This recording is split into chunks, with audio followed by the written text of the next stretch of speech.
This is H2, M3, H2, M2 and H2, M1 combined lecture 12th class. Topic है current. ठीक है. और current में हमने कहाँ तक कर लिया था? करंट में हमने लैग हो रहा है मेरे लिए. लैग सब पे हो रहा है. ये आपकी आवाज अटक रही है सब पे. Yes sir. तो भाई करंट में हमने कहाँ तक कर लिया था? कंडक्टर एंड ड्रिफ्ट वेलोसिटी तक हो गया था. अभी है अगला टॉपिक ओम्स लॉ. क्या है ओम्स लॉ? क्या होता है ओम्स लॉ? कोई बताएगा? ओम्स लॉ बताओ भाई, क्या होता है ओम्स लॉ? अगर कोई बैटरी लगाओगे तो एक रजिस्टर होगा, उसके अक्रॉस वोल्टमीटर लगता है पैरेलल में. आगे सीखोगे इसे तुम. ये रजिस्टर है और ये है तुम्हारा एमीटर. वोल्टमीटर क्या बताता है? वोल्टेज. ये बताता है current. Is it clear? Clear है कि नहीं? तो वो वोल्टमीटर को हमने पैरेलल में क्यों लगाया? वो हम आगे बताएंगे, है ना, जब लोग पढ़ेंगे इंस्ट्रूमेंट्स तब देख लेंगे. ठीक है. हाँ चलिए. देखो पैरेलल में वोल्टेज सेम होता है. क्या सेम होता है? वोल्टेज. समझा? इसलिए वोल्टमीटर लगता है पैरेलल में. सीरीज में करंट सेम होता है इसलिए एमीटर लगता है किसमें? सीरीज में. इन सबको क्या बोलते हैं वो भी हम आगे सीखेंगे. ठीक है. क्लियर है कि नहीं? क्लियर है. ओम्स लॉ तुमने बचपन में पढ़ा होगा. देखो ये रजिस्टर है आर. आर क्या है? Load register. इसको रजिस्टर बोलते हैं. जिस भी इंस्ट्रूमेंट को हम चलाते हैं उसको लोड बोलते हैं. क्या बोलते हैं? लोड. ये मैंने बताया था शायद, M3 वालों को मालूम है. अगर तुम घर में फैन को चला रहे हो तो फैन क्या है? लोड. टीवी को चला रहे हो तो टीवी क्या है? लोड. समझ गए? क्लियर है? बोलो भाई. क्लियर है? आवाज आ रही? क्लियर? हाँ सर. ठीक है. When your appliance attached to the series is attached to the setup is called a load ना. Whenever you are using anything that is consuming some power, उसी को बोलेंगे लोड. क्या बोलेंगे? लोड. टीवी चलाई तो टीवी क्या है? लोड. समझ गए? लैपटॉप चलाए तो लैपटॉप क्या है? लोड. तो जिस भी इक्विपमेंट को चलाते हैं उसको बोलते हैं लोड. तो यहाँ पे आर क्या है? रजिस्टर है जिसके अक्रॉस हमें सब कुछ चेक करना है. ठीक है. तो ओम्स लॉ ये बोलता है, ओम्स लॉ ये बोलता है द पोटेंशियल. सर तो वोल्ट. द पोटेंशियल बोलो बेटा. डेवलप. सर वोल्टमीटर और एमीटर लोड नहीं होगा क्या? नहीं वो लोड नहीं होते हैं. लोड नहीं होते. वो तो इक्विपमेंट है जो बताते हैं, मेजरमेंट करते हैं. ठीक है. across the register is directly proportional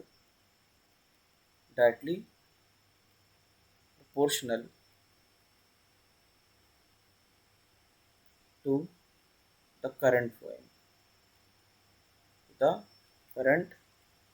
flowing through it. समझा कि नहीं? ये तुम्हारा क्या है? Ohm's law. ये बोलता है जो पोटेंशियल होता है V, वो डायरेक्टली प्रोपोर्शनल होता है किसका? V के. ये क्या है? वोल्टेज. क्या है? वोल्टेज. I क्या है? क्या है? करंट. क्लियर है कि नहीं? Voltage and current. Is it clear? समझ गए? तो जैसे ही तुम प्रोपोर्शनलिटी हटाओगे तो यहाँ पे आ जाएगा आर आई. तो V is equal to I R आता है. This is Ohm's law. क्या है ये? Ohm's law. क्लियर है कि नहीं? Is it clear? बोलो भाई, बोलो. ये क्या है? Potential across register. तो हाँ. फिर रेजिस्टेंस को कांस्टेंट क्यों लिया है? रजिस्टर कांस्टेंट ही होता है, अभी बताएंगे. रजिस्टर जो होता है वो कांस्टेंट ही होता है बेटा, वो चेंज नहीं होता है. ठीक है. वो टेम्परेचर के साथ चेंज होगा, लेकिन जब तक टेम्परेचर चेंज नहीं होता वो भी नहीं चेंज होता. वो स्ट्रक्चरल प्रॉपर्टी हो जाती है. ठीक है. साथ साथ नोट करते रहना, टाइम कम है. और आर इज रेजिस्टेंस. क्या है? रेजिस्टेंस. क्लियर है? Is it clear? बोलो भाई, क्लियर है कि नहीं? हाँ सर. अब यहाँ पे जब तुम ग्राफ बनाओगे अगर यहाँ पे तुम ग्राफ बनाओगे, ठीक है, किसका, करंट का versus voltage, current versus voltage, तो ये करंट है तुम्हारा और ये वोल्टेज भी है। तो भाई तुम्हें साफ साफ यहाँ दिखेगा जो आइडियल कंडीशन होती है, ठीक है, उसमें वोल्टेज क्योंकि प्रोपोर्शनल है तो voltage is directly proportional to I आता है, ऐसा, क्योंकि लाइन इक्वेशन बन गई ना, क्या बन गया ये, लाइन इक्वेशन। देखो ऐसा ही है ना, y इक्वल्स टू mx, है ना, हाँ है ना, बोलो भाई। हाँ सर। अब इसमें क्या है, यहाँ पे लाइन इक्वेशन बन गया जिसमें v इज इक्वल्स टू क्या है, आर आई है। अगर इसे हम कंपेयर करें y इक्वल्स टू mx, तो स्लोप क्या है, स्लोप क्या दिख रहा है यहाँ पे, r, तो tan थीटा किसके बराबर हुआ, r के बराबर। समझ में आया कि नहीं आया। तो किसी क्वेश्चन में अगर वी आई का ग्राफ दिया है तो वहाँ पे जो स्लोप होगा वो क्या होगा, रेजिस्टेंस, क्या होगा, रेजिस्टेंस। क्लियर है, इसको बोलते हैं ओमिक लाइन, क्या बोलते हैं, ओमिक लाइन, समझ गए। तो ये कौन से कंडक्टर शो करेंगे, आइडियल कंडक्टर, कौन से, आइडियल कंडक्टर। क्लियर है कि नहीं, समझे। दुनिया में कोई चीज़ आइडियल होती है क्या, बताओ, कोई भी चीज़ आइडियल होती है, बोलो। सर हाँ नहीं सर। हाँ, बेटा मेरी आवाज़ आ रही है, सर बीच में कट रही है, बीच में कटी। देखो ये तुम्हारा लाइन इक्वेशन होता है, इसमें कोई दिक्कत तो नहीं किसी को, बोलो भाई, इसमें कोई दिक्कत है, बोलो भाई, नेहा। नहीं सर यहाँ पे नहीं।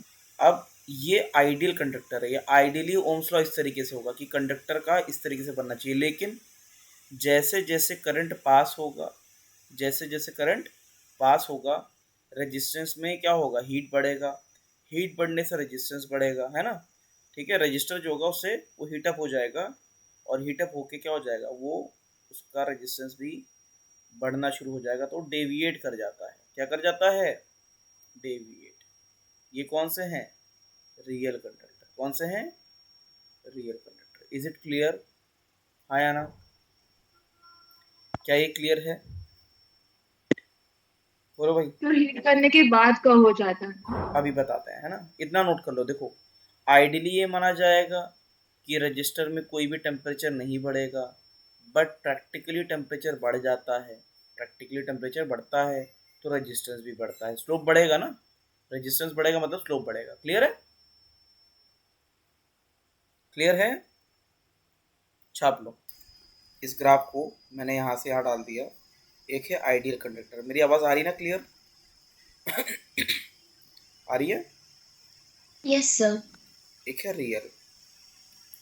तो साफ साफ दिख रहा है कि आइडियल कंडक्टर में क्या है, रेजिस्टेंस इज कांस्टेंट, हाँ या ना, है ना, क्योंकि स्लोप क्या है, जो स्लोप है वही तो रेजिस्टेंस है यार, है ना, वो यहाँ पे क्या है, कांस्टेंट है।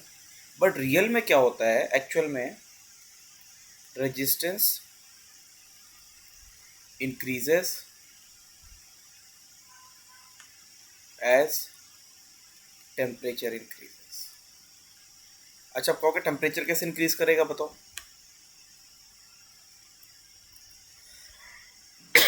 बताओ टेम्परेचर कैसे इंक्रीज जब करेगा। ज्यादा करंट जाएगा, जब करंट जाएगा तो इलेक्ट्रॉन आपस में कोलाइड करेंगे, कोलाइड करने से टेम्परेचर बढ़ेगा, टेम्परेचर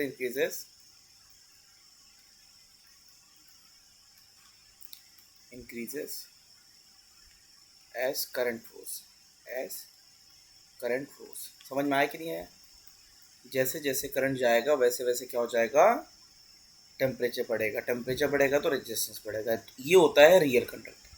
समझ में आया कि नहीं, जो ओमिक लाइन के पास होते हैं वो ज़्यादा ओमिक होते हैं, जो ओमिक लाइन से दूर होते हैं वो नॉन ओमिक होते हैं ना।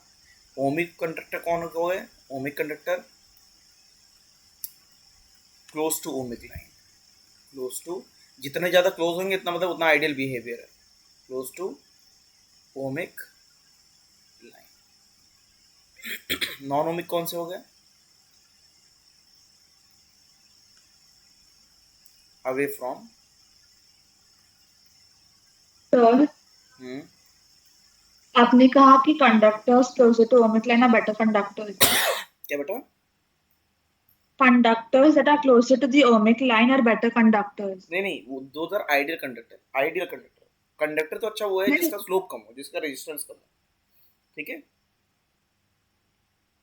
ठीक है, क्लियर है? सर, हाँ तो बेटर कंडक्टर के लिए स्लोप कम होना चाहिए ना।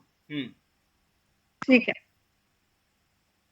मैं लिख दे रहा हूँ, lesser the slope better the conductor.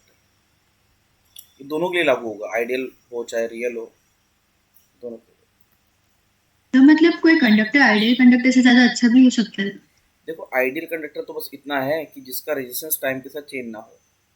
Super conductor और आइडियल कंडक्टर में अंतर है। सुपर कंडक्टर अलग चीज है। सुपर कंडक्टर का मतलब है जिसमें बिल्कुल भी रेजिस्टेंस ना हो। समझे? किस? ये छप गया? हो गया? अरे,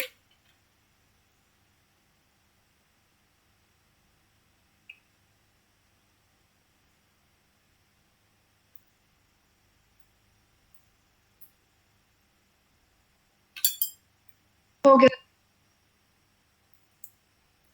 सर तो फिर सुपर कंडक्टर ओम्स लॉ को फॉलो नहीं करेगा? करेगा, लेकिन उसका स्लोप बिल्कुल कम होगा। ओम्स लॉ करेगा लेकिन उसका स्लोप ऐसा होगा, बिल्कुल इतना कम। समझ गए? हाँ। चलो, तो फिर ये बोलो ओमिक बोलो लाइन के पास में नहीं रहेगा ना? बेटा। तो उसका वो आइडियल कंडक्टर नहीं है ना फिर? सुपर कंडक्टर तो आइडियल है ही। सुपर कंडक्टर तो ऐसा रहता है सर जिसका रेजिस्टेंस ऑलमोस्ट जीरो रहता है। ठीक है तो बटन वो ओमिक लाइन के पास में नहीं है तो फिर वो बेटा, उसका ओमिक लाइन इतना नीचे होगा ना, बहुत ही कम होगा ना। वो अगर यहाँ से हल्का तो हल्का सा ऐसे डेविएट करेगा वो। समझ गए? तो ओमिक लाइन चेंज होता रहे हो बेटा, सकता है ओमिक लाइन मतलब तो वो। क्या होता है, किसी भी आइडियल के लिए ओमिक लाइन क्या होगा, उसका रेजिस्टेंस जो हुआ उस पे ओमिक लाइन बन गया। पता चला कॉपर का ऐसा बनेगा, कॉपर का रेजिस्टेंस कम होता है। ठीक है, ठीक है। और अगर आयरन का देखोगे तो आयरन का ज़्यादा होता है। ठीक है, तो हर एक का ओमिक लाइन अलग अलग बनेगा ना रेजिस्टेंस के हिसाब से। ठीक है, ओके सर, हाँ सर सर। बोलो। सर आपने आइडियल कंडक्टर में लिखा है lesser the slope better the conductor, और रियल कंडक्टर में भी वही पॉइंट लिखा है। हाँ, तो वो तो कंडक्टर की प्रॉपर्टी, आइडियल रेल से नहीं, वो कंडक्टर से लेना देना है उनका। समझे? कंडक्टर दोनों, अरे भैया दोनों कंडक्टर है, दोनों का बिहेवियर अलग अलग क्या है। आइडियल कंडक्टर का रेजिस्टेंस चेंज नहीं होना चाहिए और रियल का होता है, बस ये फर्क है। समझ गए? हाँ सर। चलो आगे बढ़े। सर ये आप अभी जो सुपर कंडक्टर्स है वो सब के बारे में बोल रहे थे वो मेरे को नहीं समझा। सुपर कंडक्टर एक ऐसा कंडक्टर है जिसका रेजिस्टेंस बहुत कम होता है, तो उसका स्लोप बहुत कम होता है, ये मैं बता रहा हूँ। समझ गए? सुपर हाँ सर। कंडक्टर इसका क्या होता है, आर टेंड्स टू जीरो होता है, बस ये है। समझ गए? सर वो भी अंडर स्पेशल कंडीशंस होता है ना। सुपर कंडक्टर क्या होता है, जब तुम किसी कंडक्टर को बहुत, जिसकी कंडक्टिविटी बहुत ज़्यादा है, ठीक है, उसको, जैसे गोल्ड को ले लेते हैं, गोल्ड को, और गोल्ड को बहुत ही कम टेम्परेचर पे अगर तुम कंडक्ट कराओ तो that will start behaving like a super conductor. समझे? क्लियर है? बोलो भाई, क्लियर है कि नहीं? चलो आगे बढ़ते हैं, इतना डिटेल में जाना ही नहीं तुम्हें। रेजिस्टेंस, रेजिस्टेंस क्या होता है, property of material of conductor to resist current, current. समझे? कुछ आवाज तो नहीं कट रही है? बोलो भाई, बोलो। नहीं sir. Property of conductor to resist current flow. क्या होता है, जैसे तुम्हारा ये कंडक्टर है, ठीक है, ये क्रॉस सेक्शन एरिया है इसका कुछ ए, इस क्रॉस सेक्शन एरिया क्या है, क्रॉस सेक्शन एरिया सॉरी, बेटा आवाज आ रही है? क्या है ये तुम्हारा ए क्या है? क्रॉस सेक्शन एरिया है। क्या है? Cross section area. इसको सही लिख लो, ए सी दिख रहा है वो, क्रॉस सेक्शन एरिया। ठीक है। एल क्या है? तुम्हारी लेंथ है। क्या है? लेंथ है। ये कंडक्टर कैसे लगेगा? इस तरीके से लगेगा, है ना? समझ में आया? करंट कैसे जाएगा भैया? करंट ऐसे जाएगा। हाँ या ना? बोलो भाई, सही है? क्लियर है? बोलो बेटा, आवाज आ रही है? हाँ सर। तो यहाँ पे जो रेजिस्टेंस होता है that is directly proportional to the length. L क्या है? लेंथ। क्लियर है कि नहीं? क्लियर है? और आर जो होता है इनवर्सली प्रोपोर्शनल टू एरिया होता है। तुम सारी प्रोपोर्शनलिटी हटाते हो, एक और लिख लेते हैं, एल बाई ए लिख लेते हैं। और जब ये प्रोपोर्शनलिटी भी हटाओगे तो क्या आता है? R is equals to rho by L A. क्या आता है? R is equals to rho by L A. समझ में आया कि नहीं आया? बोलो भाई, समझा? बोलो हाँ, समझा कि नहीं? Yes sir. ठीक है। अब क्या है, ये सारे टर्म क्या हैं उनको भी देख लेते हैं। तो ये मैंने यहाँ पे इसको लिख दिया, इसको मैं कॉपी कर रहा हूँ। ये प्रोपोर्शनलिटी इस तरीके से आ जाती है। ठीक है। कंडक्टर का उल्टा होता है रेजिस्टेंस का उल्टा होता है कंडक्टेंस। क्या होता है? कंडक्टेंस। यहाँ पे आर क्या है? R is resistance. क्या है? रेजिस्टेंस। एल क्या है? बोलो। L is length. क्या है? लेंथ। ए क्या है? Area of cross section. ठीक है। अब रेजिस्टेंस का यूनिट क्या होता है? ओम होता है। क्या होता है? ओम। साइन क्या होता है? ऐसा। समझे? लेंथ को तुम मीटर में लोगे और एरिया को तुम किस में लोगे? Metre square. Is it clear? क्या ये क्लियर है? बोलो भैया, बोलो। हाँ सर। एंड उसका उल्टा 1/r इज सी। उसको बोलते हैं कंडक्टेंस। क्या बोलते हैं? कंडक्टेंस। इसको बोलते हैं मो। ठीक है। और अब उसको नया यूनिट जो है वो है सीमेंस। ठीक है। एस से डिनोट करते हैं। किससे? एस से। कहीं कहीं तो ये पता होना चाहिए। ठीक है। क्लियर है? रो क्या है? रजिस्टिविटी है। क्या है? रजिस्टिविटी। इसका यूनिट तुम आराम से निकाल सकते हो, ये आएगा ओम मीटर। डायमेंशन से आ जाएगा। ठीक है। और सिग्मा क्या है? कंडक्टिविटी। आया ना? बोलो भैया, सही है कि नहीं? क्लियर है? बोलो भाई, मेरी आवाज आ रही है? यस हाँ सर। हाँ सर। तो इतना ही है पूरा, है ना? अभी आगे मैं पूरा बताऊंगा, पहले इतना इतना छाप लो। ठीक है। समझ में आया? तो यहाँ पे साफ साफ दिख रहा है रेजिस्टेंस।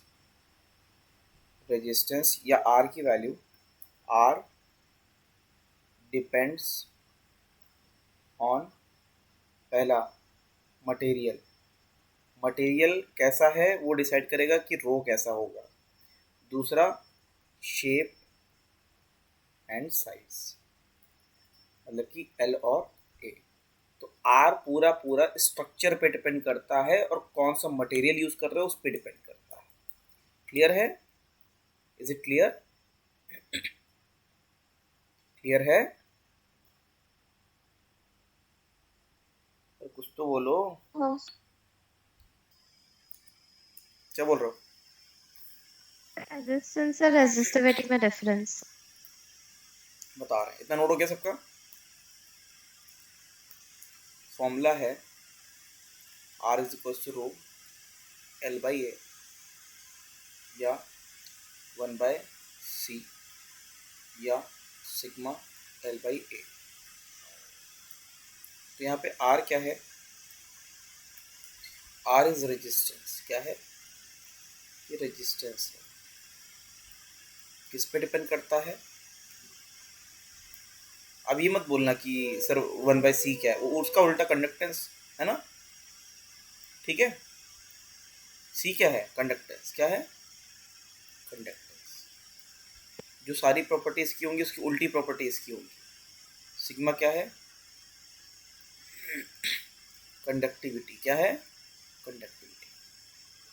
तो ये क्या है? Depends on material. पीछे लिखवा है वही लिख रहा हूँ, मटेरियल मतलब कि रो पे डिपेंड करेगा, और शेप एंड साइज। वही तुम्हारी जो रेजिस्टिविटी रो है,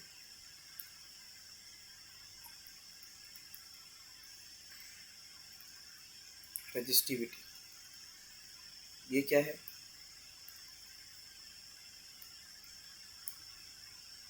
डिपेंड्स ऑन मटेरियल। अच्छा ये भी तुम्हारा क्या होगा, क्योंकि आर रो पे डिपेंड करता है, और ये क्या होता है? अच्छा डिपेंड्स ऑन मटेरियल है ना, not on shape and size. जिस तरीके से सपोज तुमने 1 लीटर पानी लिया या चाहे 100 लीटर पानी लिया, उसकी डेंसिटी चेंज नहीं होगी। उसी तरीके से ये भी वही इंट्रिंसिक प्रॉपर्टी है। कौन सी प्रॉपर्टी है? इंट्रिंसिक, ठीक है। इंक्रीजेस विद टेम्परेचर, समझ गए। और रजिस्टर भी क्या होगा बताओ? रेजिस्टेंस भी क्या होगा? Increases with temperature. क्लियर है? क्लियर है Yes, कि नहीं? sir. ठीक है। तो क्या सर डिफरेंस क्या है? रेजिस्टिविटी ऐसा है जैसे सपोज वाटर की डेंसिटी, तो वो रेजिस्टिविटी की तरह है। अब अगर 10 लीटर पानी लोगे तो उसका वेट 10 kg हो जाएगा, ठीक है। तो वो रेजिस्टेंस की तरह है, ठीक है। हाँ बोलो बेटा। सर बट पहले हमने डिस्कस किया था आइडियली रेजिस्टेंस जो होती है वो टेम्परेचर पे नहीं डिपेंड करती ना। आइडियली नहीं करती है, ठीक है, समझ गए। सो सर ये जनरल केस है। ये जनरल केस है, ठीक है। ओके। चलो छाप लो। अगर आइडियली लिख जाएगा तो तो पर आपने ये कब कहा था कि रेजिस्टेंस टेम्परेचर पे डिपेंड नहीं करता? क्या? ये आइडियल कब? केस में इसमें लिख लो, फॉर आइडियल कंडक्टर्स आर क्या है? कांस्टेंट। क्या है? फॉर आइडियल कंडक्टर आर क्या है? कांस्टेंट है विद टेम्परेचर, समझ गए। और ये भी और फिर वो तो डिविएट करता है ना। वो तो रियल वाले के लिए है ना, ये तो मैं आइडियल के अलग से बॉक्स बना रहा हूँ ना, ठीक है। ये सब रियल वाला, ये सारा जो है वो रियल वाला है। कौन सा है? रियल वाला, ठीक है। क्लियर है? ये सारा क्या है? रियल वाला। कौन सा है? चलो छापो। चलो अगला एक बताया था मैंने, मोबिलिटी वाला। मोबिलिटी का फॉर्मूला बताओ, H2M3 वाले बताओ क्या होता है? ड्रिफ्ट वेलोसिटी अपॉन में इलेक्ट्रिक फील्ड। ये था मोबिलिटी का फॉर्मूला। ये है मोबिलिटी। ये बताता है how mobile charge carriers are in. Resistance के नीचे आता है। क्या बेटा? ये रेजिस्टेंस के नीचे आता है नहीं कुछ मोबिलिटी। नहीं, कुछ नहीं, ऐसे ही है, बस टर्म है, पता होना चाहिए। 99% केस में आएगा ही नहीं, पूछेगा ही नहीं। नहीं भी पता होगा तो भी काम चल जाएगा, ठीक है, लेकिन बस पता होना चाहिए। वीडी यहाँ पे क्या है? Drift velocity. और ई क्या है? इलेक्ट्रिक फील्ड क्या है? Electric. Is it clear? Clear है बोलो भैया, क्लियर है? हाँ। तो इतना जल्दी से छाप लो।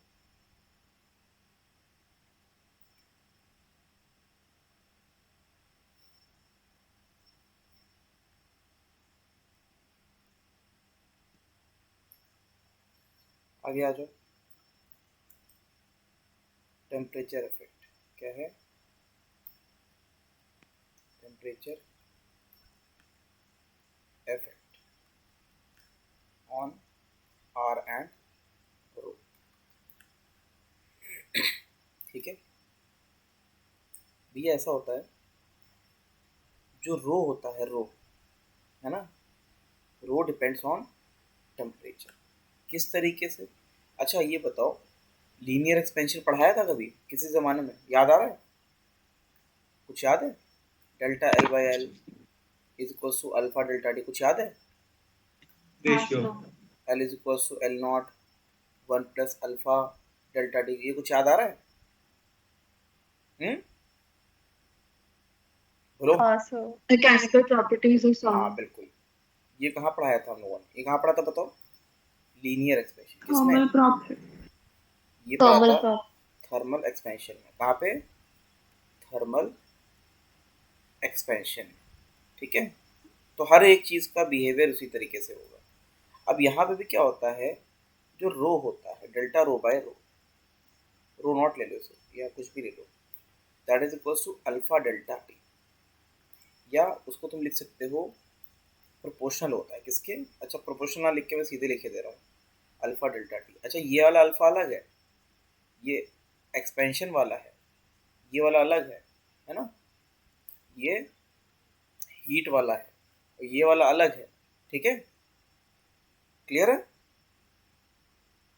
डेल्टा टी क्या है? T minus T not. T क्या है? Final temperature. टी नॉट क्या है? Initial temperature. समझे? हाँ या ना? सर वो लीनियर एक्सपेंशन वाला अल्फा जैसे वो हीट का, वैसे डेल्टा रो बाय रो ये वाला यहाँ अल्फा पे किस? ये वाला, ये और ये सेम नहीं है, ये दोनों सेम नहीं है, उनके साइन सेम है बस। ठीक है, क्लियर है? सो ये वाला अल्फा क्या डिनोट करता है? ये वाला जो अल्फा रो। एक प्रोपोर्शनलिटी कांस्टेंट है, जो क्या बताता है? कोफिशिएंट ऑफ थर्मल एक्सपेंशन नहीं है, coefficient of resistivity with temperature है ना, वो बताएगा। अभी मैं लिखवा दूंगा आगे। ठीक है, अब ये बताओ, जिस तरीके से ये निकाला था delta rho is equals to ये कितना आ जाएगा, अब नया रो कितना आएगा? कितना आएगा? रो प्लस डेल्टा रो, है ना। फॉर्मूला क्या बना बताओ नए रो का? बोलो। अगर मैं इसको क्या ये लिख सकता हूँ? तो हाँ, मेरे स्क्रीन थोड़ा लैग कर रहा था और आपका आवाज ब्रेक हो रहा क्या सबके लिए ब्रेक कर रहा है? है। Yes sir. जी। हाँ sir. Delta rho by rho delta rho by rho समझ में आया? आया ना? ये आया? हाँ सर। ठीक है, अब यहाँ पे जिस तरीके से ये करते हैं उसी तरीके से ये फॉर्मूला जाएगा, delta rho is equal to rho alpha delta T, rho dash is equal to इतना। समझा कि नहीं? सर अल्फा क्या था? हाँ अभी सब लिखवा रहा हूँ मैं, बस ये बताओ इक्वेशन समझ में आ रहा है? हाँ सर 11 अच्छे से याद नहीं है। अब तुम्हारा काम अलग है यार, 11th याद नहीं है ना, फिर तो कुछ नहीं कर सकते। चलो, यहाँ पे क्या है, यहाँ पे और सर suppose- एक सेकंड प्रीवियस स्लाइड पे जा सकते हो, एक सेकंड। हो गया, एक सेकंड सर रोडैश क्या है? बता रहा हूँ, सब बता रहा हूँ, सब बता रहा हूँ।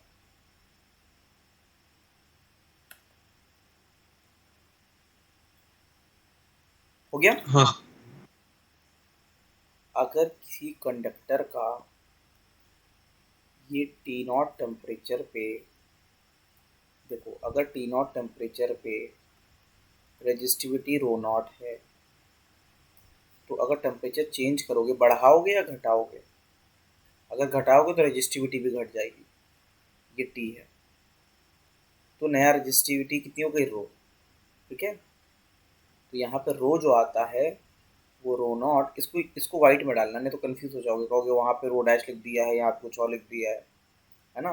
मेन चीज़ समझना है कि किस तरीके से एक्सप्रेशन आ गया है। तो यहाँ पे रो कितना आ गया, या यहाँ पे भी तुम चाहो तो रो नॉट ही ले लो, कंफ्यूजन की कोई वही मत रखो। ठीक है, क्लियर है? चलो बोलो भाई। अरे नहीं करके सर गया। नोट ये कौन है? श्रीनाथ है? सर नोट नहीं किया है। अरे नोट, ठीक है। ये कौन है जो बोल रहा है? मैं बोल रहा हूँ मोबाइल पे बात कर रहा है।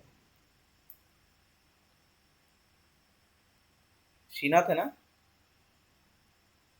नहीं सर, मैं सर तुम ही हो? नहीं सर वो मैं नहीं था। ये नोट कर लो, पीछे नोट करो ना करो, ये तो मैं तुम्हें रिलेशन बता रहा था, ऐसे आता है, ये नोट कर लो।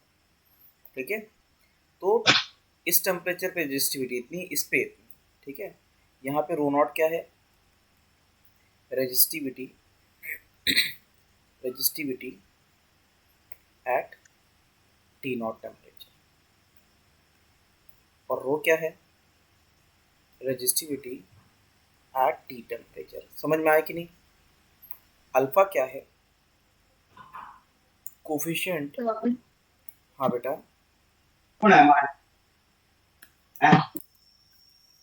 बोलो भाई, आ रही है? हाँ अल्फा क्या है? Coefficient of resistivity change with temperature, with temperature. ये किस पे डिपेंड करती है? Depends on material, depends on material. समझ में आया कि नहीं आया? क्लियर है? Is it clear? सर आप ये डेरिवेशन फिर से समझा सकते हैं प्लीज? डेल्टा टी क्या है? T minus T not. फिर से समझाना है बेटा? हाँ यही सर, बहुत देखो confusion। बिल्कुल सेम है, वही जो लीनियर एक्सपेंशन में था, जैसे ये था वैसे ही ये है, कुछ भी अलग नहीं है। ठीक है, देखो है कि नहीं? जैसे ये है वैसे ये है, जैसे ये है उसी तरीके से ये है। हाँ या ना? बताओ, हाँ सर। समझ गए? हाँ सर। अब ये बताओ, अगर ये इतना हो गया तो यही सेम वैल्यू जब डालोगे, तो रेजिस्टेंस का क्या फॉर्मूला आएगा बताओ? क्या आएगा बताओ? रो नॉट की जगह क्या हो जाएगा बताओ? R naught. अरे और ये आर, यहाँ पे आर क्या है? रो एल बाई ए है। और आर नॉट क्या है? रो नॉट एल बाई ए। समझा कि नहीं? तो यहाँ पे आर और आर नॉट क्या है? आर क्या है?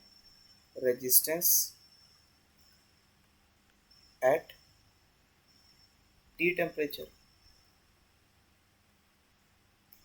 और आर नॉट क्या है?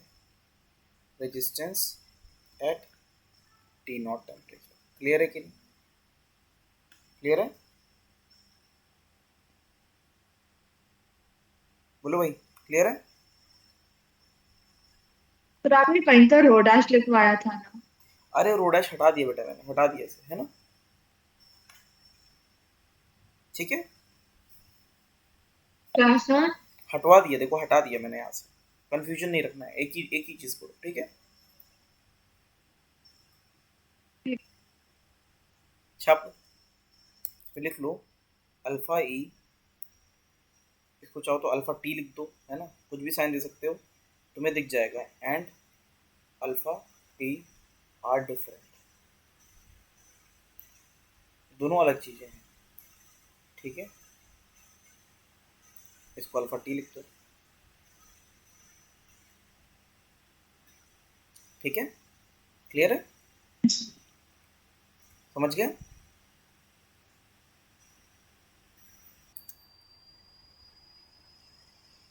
समझ में आ गया ये? जल्दी बताओ, कोई डाउट है?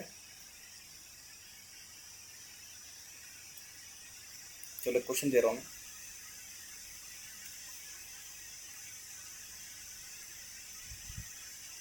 Resistance at 30 degree Celsius is 10 ohm. Alpha is 2. Find R at 20 degree Celsius and 50 degree Celsius. जल्दी से बताओ कितना आएगा। बहुत लल्लू सा क्वेश्चन है। देखो भाई ऐसा है, R at 20 डिग्री कितना आएगा, R नॉट कितना है बताओ, यहाँ पे R नॉट कितना है, 10 ओम। तो 1 प्लस अल्फ़ा डेल्टा कितना आएगा, 10, 1 प्लस 2। अब डेल्टा टी अगर 20 डिग्री की बात करें तो फाइनल 20 माइनस, बताओ कितना हुआ ये, शायद नेगेटिव आ रहा है। देखो कितना आ रहा है, कितना आ रहा है, -210। माइनस थोड़ा 200। सा मैंगो लेंगे। नहीं बताओ कितना आ रहा है ये, -190 आएगा ना। एक मिनट यार, गलत बता दिया क्या लोगों ने? 190 है ना? हाँ सर, -190। गलत बट सर आपने बोला था मैग्नीट्यूड लेना है। -190 ना, और ऑल दो। फिर आपने बताया कि मैग्नीट्यूड लेना पड़ेगा।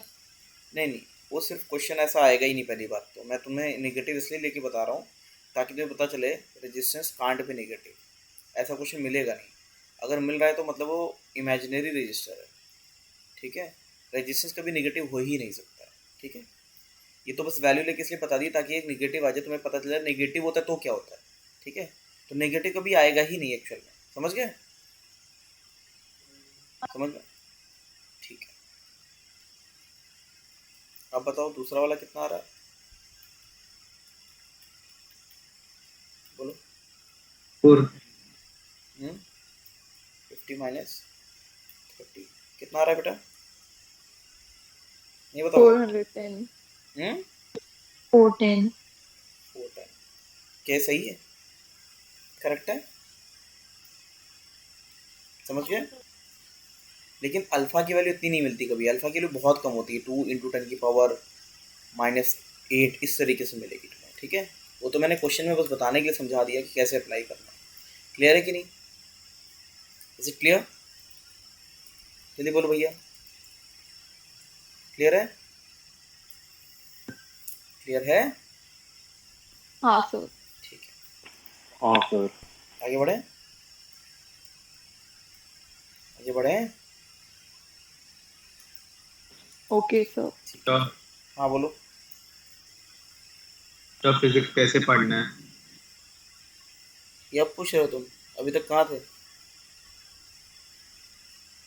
नहीं सर, अभी रियलाइज हो रहे हैं, नहीं हो रहा है सर, ढंग से नहीं हो रहा है। ढंग से नहीं हो रहा है, नहीं। ठीक है, चलो बाद में बताएंगे।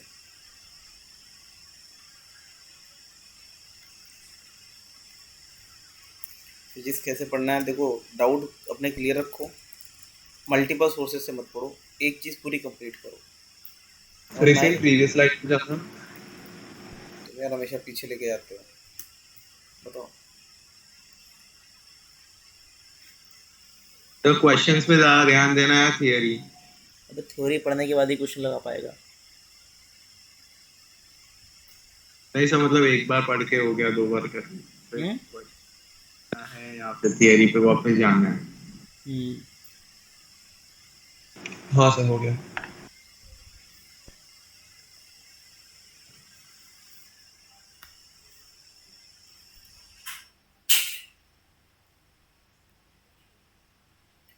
सीरीज एंड पैरेलल भैया ये आता होगा ना, तब भी मैं मानता हूँ नहीं आता है तुम्हें।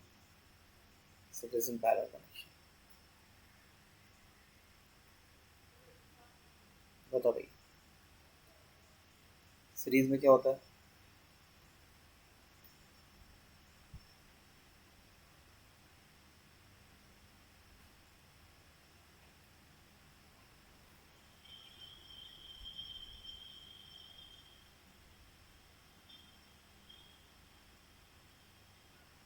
कनेक्ट क्या होगा?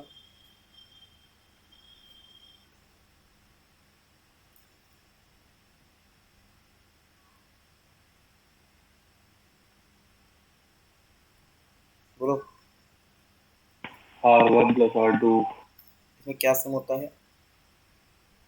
करंट सेम रहता है। क्या रहता है? सेम। क्लियर है कि नहीं? समझ गया? तो भाई भगवान की जरूरत तो नहीं, लेकिन फिर भी बता रहा हूँ। क्लियर है कि नहीं? पैरेलल में क्या रहता है बताओ भाई?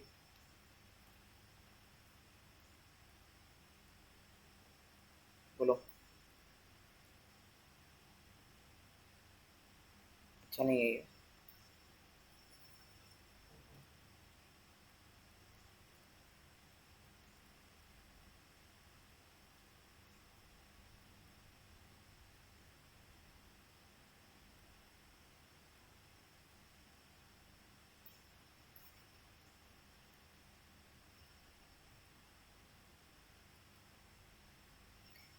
क्या रहता है सेम? बताओ भाई, इसमें क्या सेम रहेगा? वी सेम रहेगा। क्या रहेगा? बोलो। यहाँ से आई आएगा, ये तुम्हारा R1 है, ये R2 है, इसमें से आई वन जाएगा, इसमें से I2। इसमें क्या रहेगा? वी सेम रहेगा। I1 इंटू में R1 is equal to I2 into में R2।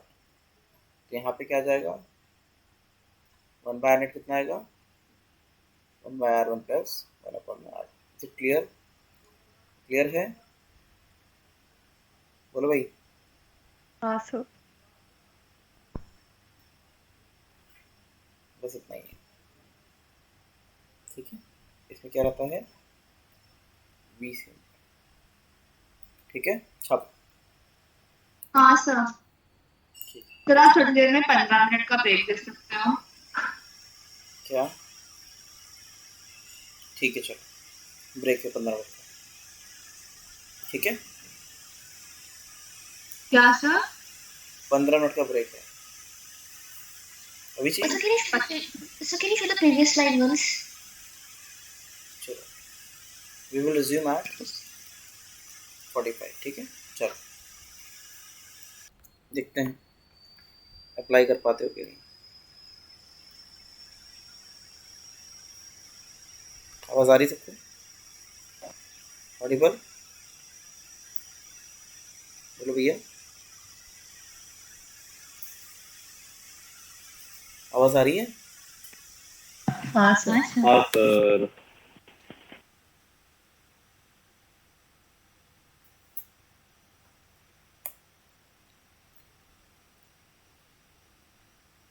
क्वेश्चन करके बताओ। क्या करना है? क्वेश्चन दे रहा हूँ।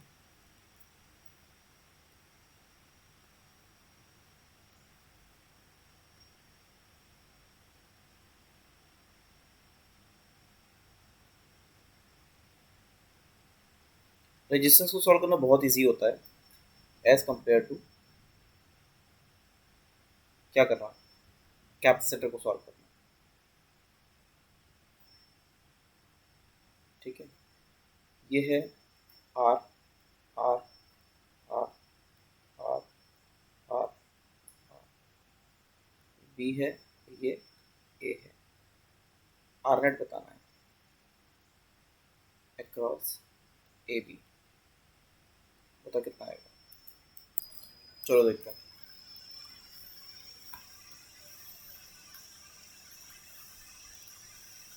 अब देखो ऐसा है, इसी को उठा लेते हैं।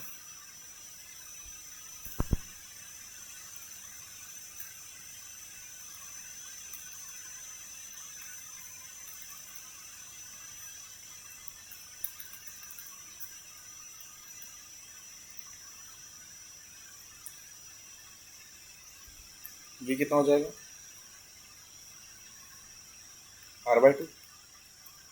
ये कितना हो जाएगा? 2R। ये कितना हो जाएगा? R पैरेलल में। ठीक है, ध्यान से देखना। ये R हो गया, ये कितना हो गया? R/2। उल्टा होता है कैपेसिटर का, बिल्कुल उल्टा। समझ गए? कैपेसिटर का बिल्कुल उल्टा। 2R और R पैरेलल में कितना हो जाएगा, तो बताएगा नहीं बताओगे?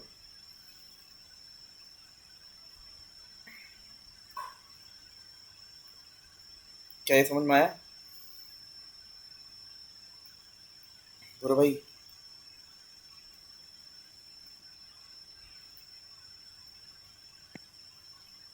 नेहा कितना बता रहे थे बेटा? तो 13/6R। 13/6R। देखें इसमें आता हाँ है कि सर नहीं वही आता है। है। ठीक है, हाँ सर 6 + 3 + 2 कितना आ रहा है अभी, बोलो भाई? सर 4 ना। +4। अभी सही है तो आएगा हाँ 3। सर अब आएगा था। क्या कह रहा है, सही है बोलो भाई? दक्षा दक्षा हाँ सर मुझे गलत आया था। ठीक है, पता क्या गलत आया था? जो मैंने एलसीएम में 2 से मल्टीप्लाई नहीं किया, शायद तुमने वो मिस किया होगा। और फिर शायद कुछ तो कैपेसिटर, हाँ वैसे कुछ करते हैं।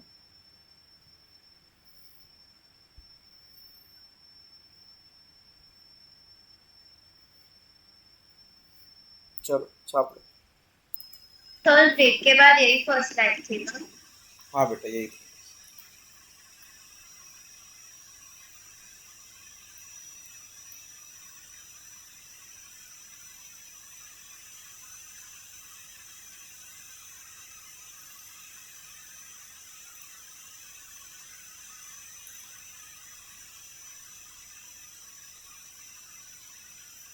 बताओ भाई, जल्दी से बताओ कितना आएगा।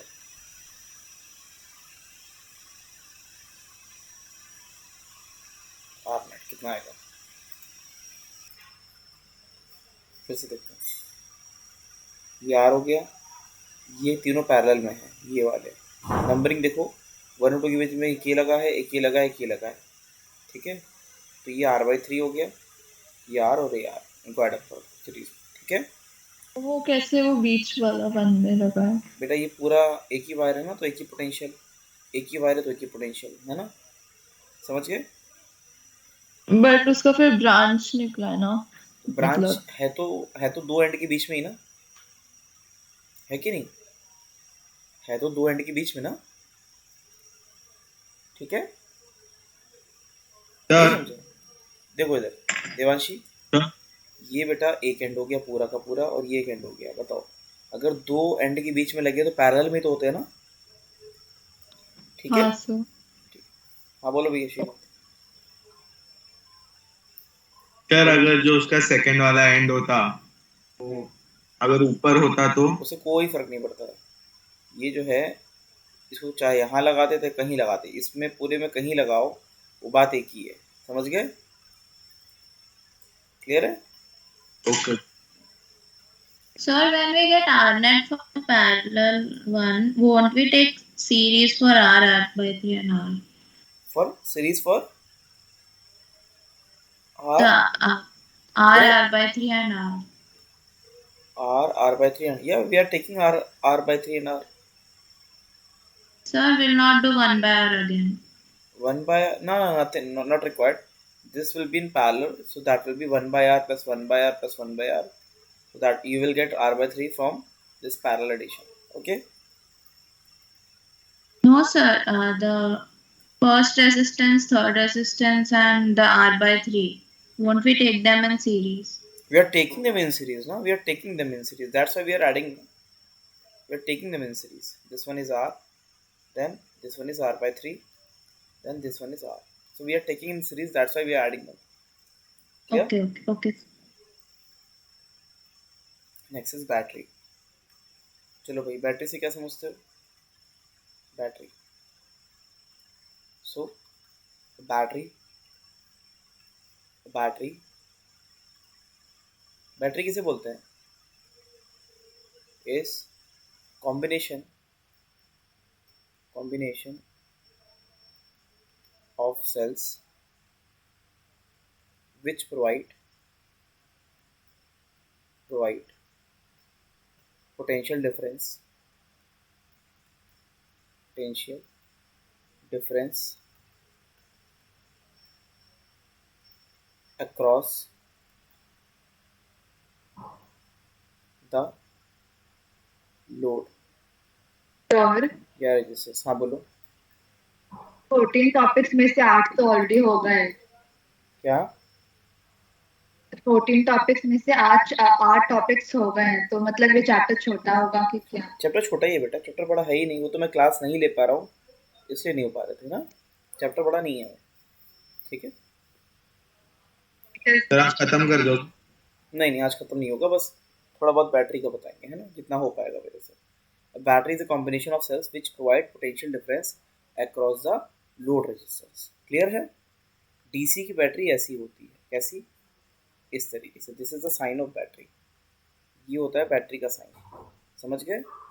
ये होता है पॉजिटिव टर्मिनल, ठीक है, और ये होता है नेगेटिव टर्मिनल। समझ गए? क्लियर है कि नहीं? बोलो, समझ में आया? तो मतलब ये डीसी का बैटरी और एसी का बैटरी अलग अलग होता है कुछ? एसी का कोई बैटरी नहीं होता है, एसी का सोर्स होता है। एसी का कभी बैटरी बनी ही नहीं, एसी का जो है बैटरी नहीं होता है, एसी सोर्स होता है ना। ये एसी है, क्या है? एसी। एसी में साइन ऐसे साइन, क्योंकि इसमें प्लस माइनस चेंज होता रहता है, एसी सोर्स होता है, ठीक है। डीसी का एक बैटरी होता है, जो रिमोट होता है, रिमोट के सेल, वो बैटरी है जो तुम्हारे घर में सप्लाई आती है ना, जो पावर सप्लाई आती है, पावर सप्लाई एट होम, किसी बैटरी से नहीं आती है, वो सीधे सोर्स से आती है। और ये क्या है? रिमोट के सेल। कौन से हैं? Remote cell. समझ में आया कि नहीं है? क्लियर है? हाँ सर। सर एक बैटरी पे ट्रांसफार्मर लगा दिया तो? बैटरी पे भैया सर ट्रांसफार्मर कभी काम ही नहीं करेगा जब तक कि एसी नहीं हो। ट्रांसफार्मर काम करता है एसी में, अल्टरनेटिंग करंट में, जब फ्लक्स चेंज होता है। फ्लक्स तब चेंज होता है जब अल्टरनेटिंग करंट होता है। तो ट्रांसफार्मर कभी डीसी के लिए काम ही नहीं करता है। समझ में आया? ट्रांसफार्मर कभी डीसी के लिए काम नहीं करता है। नहीं होते क्या? हाँ, DC to AC converters. DC to AC converter होते हैं। डीसी का पोटेंशियल अलग तरीके से बढ़ता है। तुम इस ट्रांसफार्मर की अगर बात कर रहे हो, ठीक है, एम्पलीफायर की बात कर रहे हो तो बात अलग है, लेकिन अगर तुम सिर्फ ट्रांसफार्मर की बात कर रहे हो तो वो एसी में काम करते हैं, जो गली मोहल्ले में लगे रहते हैं। ठीक है, क्लियर है? हाँ सर एक बार वापस रिपीट करना स्टार्टिंग से, क्या? इधर बहुत डिस्टरबेंस है। काहे का डिस्टर्बेंस है? सर वो एसी वाला वापस बता सकते हो? बेटा एसी वाला अभी मैं पढ़ना ही नहीं, तभी मैंने देखो व्हाइट में लिखा हुआ है। एसी सोर्स होता है जो तुम्हारे घर में प्लग लगा रहता है ना, प्लग, ये प्लग होता है ना ऐसा, ये एसी का सोर्स है, ठीक है। और जो बैटरी लगी रहती है ना रिमोट की, ठीक है, वो तुम्हारा डीसी का सोर्स है। समझे? सर और पोटेंशियोमीटर और वो सब आ गया है? हाँ वो सब लास्ट में आएगा इंस्ट्रूमेंट्स में, ठीक है। अब बैटरी भी दो टाइप की होती है, ठीक है, बैटरी भी दो टाइप की होती है, एक रियल और एक आइडियल, ठीक है। बैटरी कौन सी होती है? एक होती है रियल और एक होती है आइडियल। अब बताओ, रियल में वो चीज़ कभी एग्जिस्ट करती है? नहीं करती है। तो रियल बैटरी का क्या होता है? पोटेंशियल नेवर सब आपने वहाँ पे रिमोट सेल्स क्या लिखा है? बेटा जो रिमोट में सेल पड़ते हैं ना, वो है डीसी बैटरी का एग्जांपल, समझे? हाँ सर। पोटेंशियल कभी भी टाइम के साथ डिक्रीज नहीं होता, लेकिन यार अगर रिमोट के सेल देखो तो टाइम के साथ उनका पोटेंशियल कम हो जाता है कि नहीं होता है? चार्जिंग कम हो जाती है, आया ना? तो वो रिमोट वाला रियल होना चाहिए। हाँ तो रियल है ना वो, मैंने तो बस एग्जांपल में लिखा ना। अब बैटरी नीचे है, ये अलग है, ये अलग है, ठीक है, क्लियर है? तो नेवर डिक्रीज रियल में होना चाहिए ना? उल्टा लिख दिया है। हाँ। एक काम करो, सीधा कर दो, उल्टा हो गया यहाँ पे, है। आइडियल वाले में क्या हो जाएगा, potential never decreases with time, real में डिक्रीज करता है। इसमें क्या होता है, इसमें होता है नो इंटरनल रेजिस्टेंस, समझे, नो इंटरनल रेजिस्टेंस। ये बोलता है बैटरी में कभी कोई रेजिस्टेंस होता ही नहीं है, लेकिन भैया बैटरी भी तो किसी मेटल से बनाओगे ना, हाँ या ना, बैटरी किससे बनाओगे बोलो। तो जब तुम बनाओगे तो उसमें इंटरनल रेजिस्टेंस आएगा, internal resistance will be there, will be. समझ में आया कि नहीं आया, क्लियर है कि नहीं, समझा। इसमें क्या होता है, potential is equals to EMF. अभी बताएंगे ईएमएफ क्या होता है, ठीक है। स्मॉल ई से डिनोट करते हैं या ई से भी डिनोट कर सकते हो। यहाँ पे वो इलेक्ट्रिक फील्ड नहीं है, वो ईएमएफ अलग है, ईएमएफ अलग चीज़ है। यहाँ पे क्या रहता है, वी में और may not be, may not be equal to EMF, समझ गए। इसका ई ऐसे बना, ईएमएफ भी ईएमएफ नहीं बताऊंगा, बना, ईएमएफ भी बताएंगे भी क्या होता है, आगे बताएंगे, है बस लिख रहे थे तो बता दिया यहाँ पे, अभी सब बताएंगे ईएमएफ क्या होता है, ठीक है। क्लियर है कि नहीं, इज इट क्लियर, समझे कि नहीं, बोलो भाई, समझ में आया। हाँ बोलो, सर। छाप लो, चलो हो गया, डन।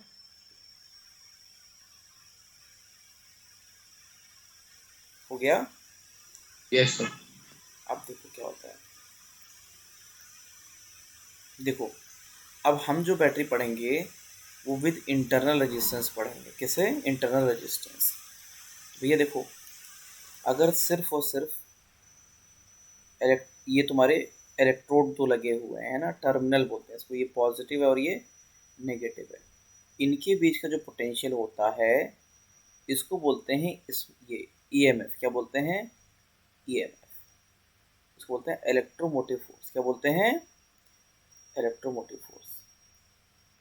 ये क्या है, ईएमएफ, इसको बोलते हैं इलेक्ट्रोमोटिव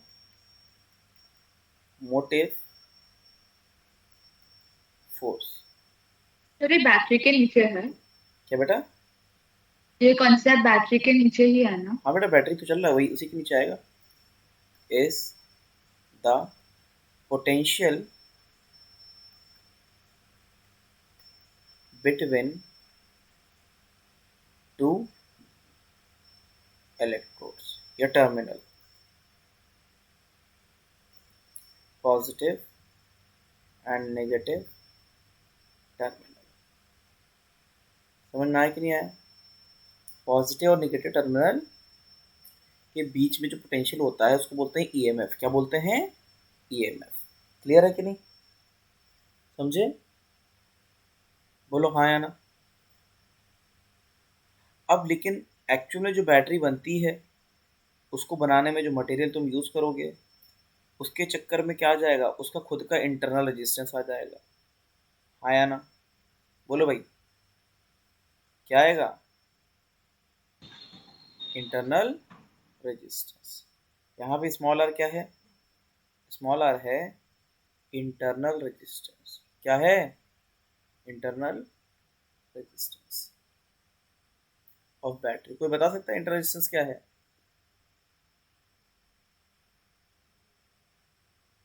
तो कुछ बैटरी का होता है ना, ऑफ बैटरी। ये बैटरी भी तो किसी मटेरियल से बनी है ना, तो खुद भी तो रेजिस्टेंस लगाएगी ना। जब भी तो कोई मटेरियल यूज़ करोगे तुरंत रेजिस्टेंस आ जाता है, ठीक है। तो इससे क्या होता है, अब तुम्हारा इसमें दो स्टेट आती है, चार्जिंग की और डिस्चार्जिंग की। एक आती है चार्जिंग और एक होती है डिस्चार्जिंग। जनरली हम चीज़ों को डिस्चार्ज करते हैं, बैटरी से करंट लेते हैं। तो डिस्चार्जिंग पहले देख लो भाई, तुम्हारा बैटरी का कंसेप्ट पर्पस क्या है बताओ, करंट देना ना, आया ना भाई। बैटरी का मेन पर्पस है क्या देना, सर्किट पे करंट देना।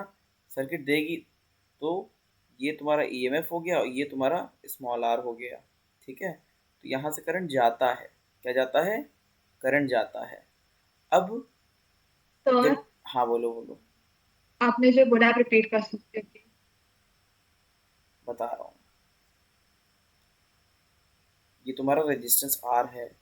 डिस्चार्जिंग के केस में बैटरी करंट सप्लाई करती है, क्या करती है, बैटरी करंट सप्लाई करती है। जब तुम किसी बैटरी को लगाते हो रेजिस्टेंस में करंट देने के लिए, तो वो कौन सा केस है, डिस्चार्जिंग वाला। कौन सा केस है, डिस्चार्जिंग वाला। समझा कि नहीं समझा, नहीं समझा? हाँ सर। सर आप रिपीट कर सकते हो। एक मिनट, सर डिस्चार्जिंग का नहीं समझा। बता रहा है बेटा। तो ईएमएफ पे आपने पोटेंशियल लिखा है, वो कैलकुलेट कैसे करते हैं? वो कैलकुलेट ऐसे करते हैं, यहाँ से यहाँ ले आने में जो पोटेंशियल डिफरेंस आ रहा है बस वही है तुम्हारा ईएमएफ, ठीक है। ओके, सो पोटेंशियल डिफरेंस है ना, मतलब। हाँ, दिख रहा है?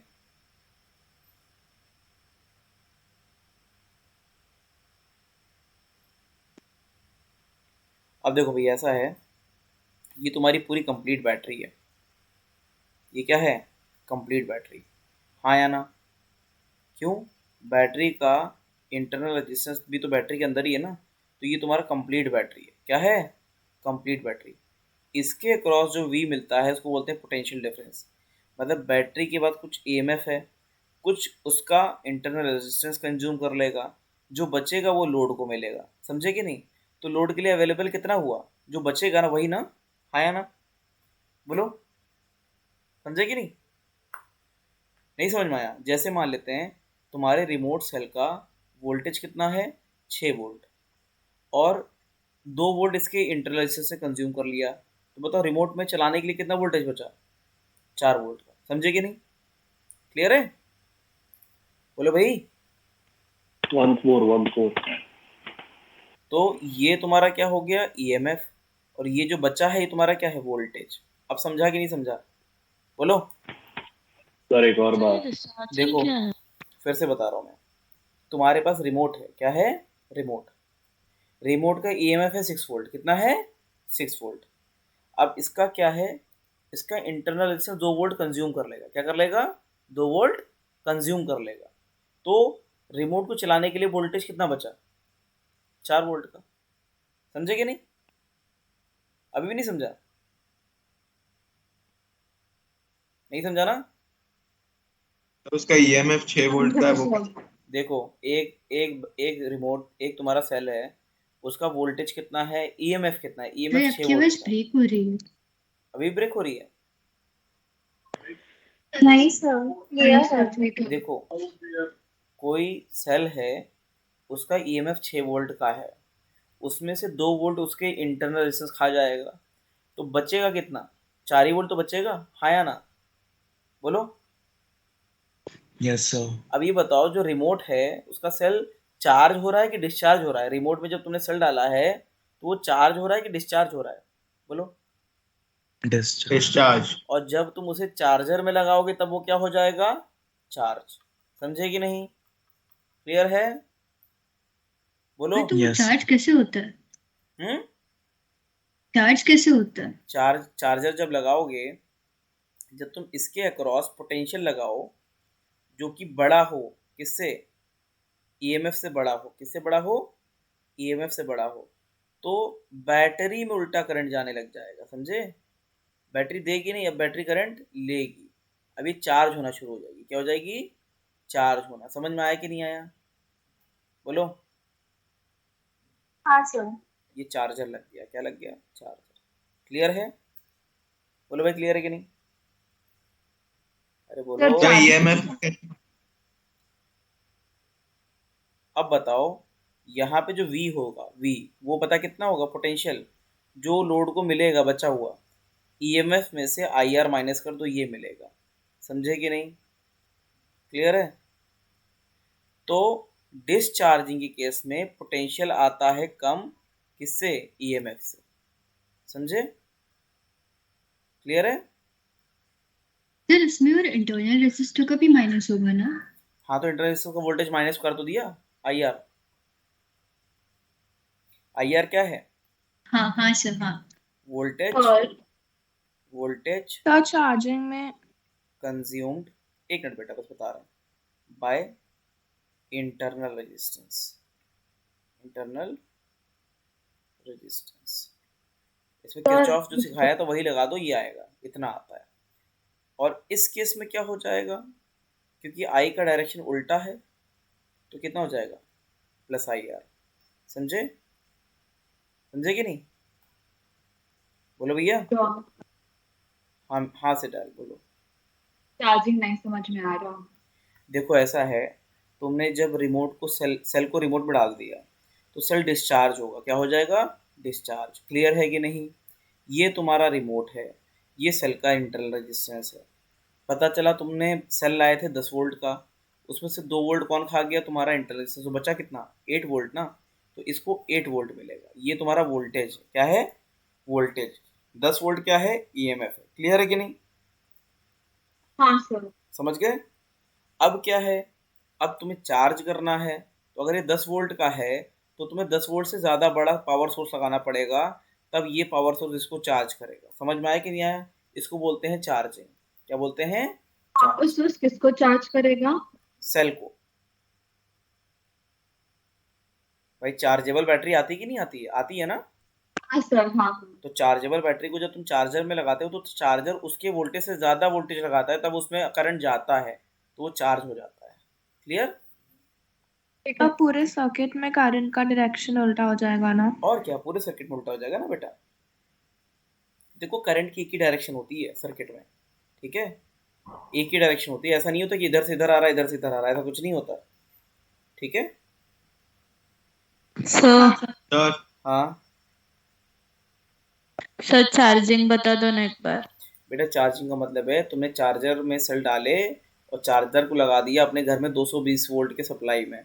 अब बताओ ज़्यादा पावर सोर्स रहेगा, अगर बड़ा वोल्टेज रहेगा तो उसको चार्ज कर देगा ना वो। ठीक है, समझा कि नहीं? बोलो भाई। अरे हाँ सर समझा। बैटरी को लिया, रिमोट में डाला तो क्या हुआ? डिस्चार्ज। अब बैटरी को निकाला और चार्जर में डाला तो क्या हुआ? चार्ज। ये बता रहा हूँ मैं। ठीक है, तो हमेशा क्या हाँ रहता सर है, वोल्टेज बैटरी का EMF से हमेशा कम ही आता है, लेकिन चार्जिंग के केस में उल्टा होता है। समझ गए? क्लियर है? सर हाँ सर तो फोन की बैटरीज में भी ऐसे ही चार्ज होता है?